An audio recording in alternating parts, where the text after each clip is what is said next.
Big boss Malayalam season 6 ഇന്ന് നടന്നത് അതിവൈകാരികമായ രംഗങ്ങളായിരുന്നു. നാടകീയ രംഗങ്ങൾ. ഗബ്രി തലചുറ്റി വീഴുന്നു. ബിഗ് ബോസ് ഗബ്രിയെ കൺഫെഷൻ റൂമിലേക്ക് വിളിക്കുന്നു. സൈക്കോളജിസ്റ്റ് ഗബ്രിയെ കാണുന്നു, സംസാരിക്കുന്നു. പൂർവാധിക ശക്തിയോടുകൂടി ഗബ്രി മടങ്ങി വരുന്നു. ശേഷം പ്രേക്ഷകർ കേൾക്കാത്ത സൈക്കോളജിസ്റ്റ് ഗബ്രിയോട് സംസാരിച്ചിരിക്കുന്ന ആ ഒരു സംഭാഷണങ്ങൾ നമ്മുടെ ജാസ്മിനുമായിട്ട് ഗബ്രി അവിടെ ഇരുന്ന് ഡിസ്കസ് ചെയ്യുകയാണ്. അതായത് ഗബ്രിയോട് സൈക്കോളജിസ്റ്റ് പറഞ്ഞത് ഇപ്രകാരമായിരുന്നു: നിങ്ങൾ ആരെയാണ് ഭയക്കുന്നത്? എന്തിനെയാണ് ഭയക്കുന്നത്? ആര് പറയുന്ന വാക്കുകളെയാണ് നിങ്ങൾ ചെവിക്കൊള്ളാൻ പോകുന്നത്? നിങ്ങൾ ഇവിടെ എന്തൊക്കെയോ ചെയ്യുന്നു എന്നതുകൊണ്ടല്ലേ നിങ്ങളെ മറ്റുള്ളവർ ട്രിഗർ ചെയ്യാൻ വരുന്നത്, നിങ്ങളെ ഫോക്കസ് ചെയ്യാൻ വരുന്നത്. അല്ലാതെ അവിടെ ഒന്നും സംസാരിക്കാത്ത അല്ലെങ്കിൽ ഒന്നിലും ഉൾക്കൊള്ളാത്ത പലരും അവിടെ നിൽക്കുന്നുണ്ട്. ഒന്നിലും വഴി മാറിക്കൊണ്ട് എല്ലാ കാര്യത്തിൽ നിന്നും ഒഴിഞ്ഞുകൊണ്ട്.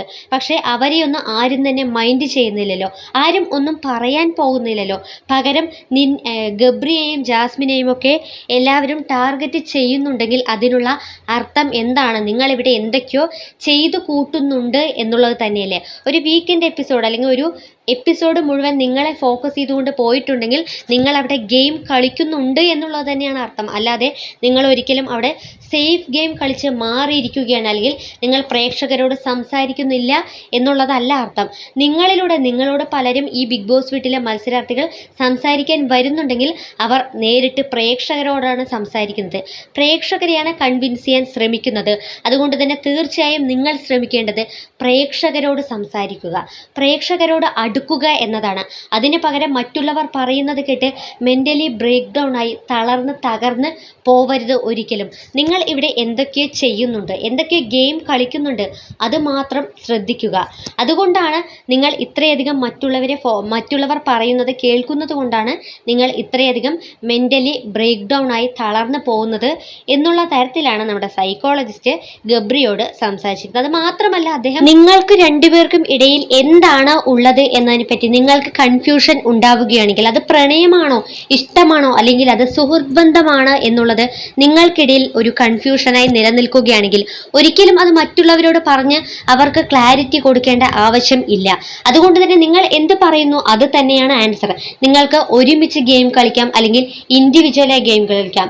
അതെല്ലാം നിങ്ങളുടെ പേഴ്സണൽ ചോയ്സ് ആണ്. പക്ഷെ നിങ്ങൾ ബോധിപ്പിക്കേണ്ടത് മറ്റാരെയുമല്ല, പ്രേക്ഷകരെ മാത്രമാണ്. പ്രേക്ഷകരെ ഫോക്കസ് ചെയ്തുകൊണ്ടാണ് നിങ്ങൾ ഗെയിം കളിക്കേണ്ടത്. അതുകൊണ്ട് തന്നെ ഗെയിമിലോട്ട് ഇറങ്ങുക തന്നെ വേണം. നിങ്ങൾ ഇപ്പോൾ ഇവിടെ ഗെയിം കളിച്ചുകൊണ്ടിരിക്കുകയാണ്, ഗെയിം കളിച്ച് മുന്നേറിക്കൊണ്ടിരിക്കുകയാണ്. അതുകൊണ്ട് തന്നെ ഒരിക്കലും തകരാതെ മുന്നോട്ട് പോവുക എന്നുള്ളൊരു മെസ്സേജാണ് നമ്മുടെ സൈക്കോളജിസ്റ്റ് ഗബ്രിക്ക് കൊടുത്തിരിക്കുന്നത്. ഇത് കേട്ട് വളരെയധികം സന്തോഷത്തോടുകൂടി തുള്ളിച്ചാടി ആഹ്ലാദഭരിതനായി നമ്മുടെ ഗബ്രി വരുന്നുണ്ട്. വന്നതിന് ശേഷം ജാസ്മിനോട് പറയുന്നുണ്ട്, ജാസ്മിൻ ഇങ്ങനെയാണ് സൈക്കോളജിസ്റ്റ് പറഞ്ഞത്, അപ്പോൾ നമ്മളിവിടെ ഗെയിം കളിക്കുന്നുണ്ട്, നമ്മുടെ ഈ ഒരു ഗെയിം പ്ലാൻ ഇനിയും ഇങ്ങനെ തന്നെ മുന്നോട്ട് പോകണം. അപ്പോൾ ആദ്യം നമ്മൾ രണ്ടുപേരും ഭക്ഷണം കഴിക്കണം എന്ന് പറയുമ്പോൾ ജാസ്മിൻ എനിക്ക് വിശക്കുന്നില്ല ഗബ്രി എന്ന് പറഞ്ഞുകൊണ്ട് ആ ഒരു സംഭാഷണം അവിടെ പ്പിക്കപ്പെടുകയാണ് ചെയ്യുന്നത്. എന്നാലും ഇവർ തമ്മിലുള്ള ഒരു ഗെയിം അങ്ങോട്ടും ഇങ്ങോട്ടും കൂടുതലൊന്നും ഒരു വ്യത്യാസവും ഉണ്ടാവാൻ പോകുന്നില്ല. ഇതിപ്പോൾ 100 ദിവസം ഇനിയിപ്പോൾ അവരവിടെ നിൽക്കുകയാണെങ്കിൽ ഒരുപക്ഷെ ഇതുപോലെ എന്തെങ്കിലുമൊക്കെ കുറച്ച് വയലൻ്റ് ആവും, അതിനുശേഷം ഇണങ്ങും. അത്തരത്തിലൊക്കെ ഈ ഒരു ഗെയിം മുന്നോട്ട് പോകാൻ തന്നെയാണ് സാധ്യത. അല്ലാതെ ഗബ്രി ഒരു വഴിക്ക് ജാസ്മിൻ ഒരു വഴിക്ക് എന്നുള്ള രീതിയിലൊന്നും ഒരിക്കലും മാറാൻ സാധ്യതയില്ല. നമുക്ക് എന്തായാലും കാത്തിരിക്കാം ഇവരുടെ ഗെയിം പ്ലാനുകളിൽ എന്തെങ്കിലുമൊക്കെ വ്യത്യാസം വരുമോ എന്നുള്ളത്. ബിഗ് ബോസ് മലയാളം സീസൺ 6 കൂടുതൽ ലൈവ് അപ്ഡേറ്റ്